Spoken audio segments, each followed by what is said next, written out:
அண்ணா வாப்பா.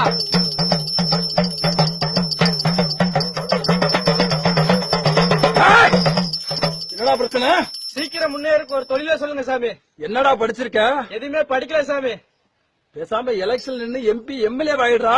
அதுக்கு என்ன சாமி தகுதி வேணும்? பொய் சொல்லு, பிராடுத்தனம் பண்ணு, மக்களை ஏமாத்துறா, முள்ள மாதிரி தனம் பண்றா. நீ தாண்டா கன்ஃபார்ம் எம்பி எம்எல்ஏ. டேய், நம்ம நாட்டை காக்குற 24 மணி நேரமும் காக்குற நம்ம ராணுவ வீரனுக்கும் போலீஸுக்கும் சம்பளம் கம்மி தான்டா. ஆனா எம்எல்ஏவுக்கு எம்பிக்கு 1 லட்சத்துக்கு மேல சம்பளம், சலுகைகள்.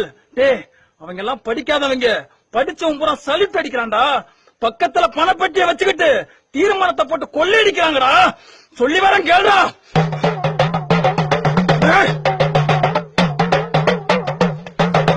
ஜிஎஸ்டி வந்தாச்சுடா, உங்க வயல மண்ணாச்சுடா. கடலை மிட்டாய்க்கு வரிய ஏத்தி புட்டேன், காருக்கு வரியத்தான் குறைச்சு புட்டேன். மோடி வித்தா காட்டுறாண்டா, மோதல உருவாக்கி பாக்குறாண்டா. கம்ப்யூட்டர் மயம்னு சொல்லுறாண்டா, உன்னை கரடி துடிக்குத்தான் வைக்கிறாண்டா. சின்னம்மா பெரியம்மா பொன்னம்மா, இங்க சீரஞ்சு நிக்கிறது நாரம்மா. இபிஎஸ் ஓபிஎஸ் சாபிஎஸ், இனி ஏமாந்து போனா நீ வேஸ்ட். கதிராமங்கலம் போய் பாருடா, அங்க கதிருகிற மக்களின் செய்தி கேளடா. உனக்கு இதே கதி வரும் பாரடா. இந்த உண்மையை புரிஞ்சுக்கிட்டு நடந்து கொள்ளடா. டீ கடையில போற நீயே பேசுறேன், நல்ல சிரிச்சுக்கிட்டே ஓசிட்டியே குடிக்கிறேன். நல்லது செஞ்சா கெடுக்கிறேன், சில நாளை பய ஊருக்குள்ள இருக்கிறேன்.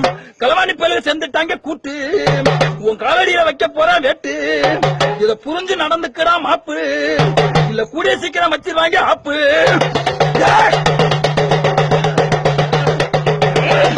காவல்துறை குல தெய்வமடா, அதுல 2 களவாணி இருக்குதடா. தெரியாம செய்யறவன் நோயாளி, தெரிஞ்ச செய்யறவன் மனநோயாளி. சட்டசபை நாக்காளிடா, சடப்புடனு உடையுதுடா, சட்ட எலி கிளியுதுடா. சரித்திரமும் மாறுதுடா, சரித்திரமும் மாறுதுடா. பரிகாரம் பண்ணுடா, பரிகாரம் பண்ணுடா, பரிகாரம் பண்ணு. பரிகாரம் பண்ணுடா. என்ன சாமி பரிகாரம் பண்ணு? அநியாயத்தை தட்டி கேளுடா, போச்சுக்கிடுவேன். இனிமே நீ செத்து போயிருவேன் சாமி சொல்லுறா.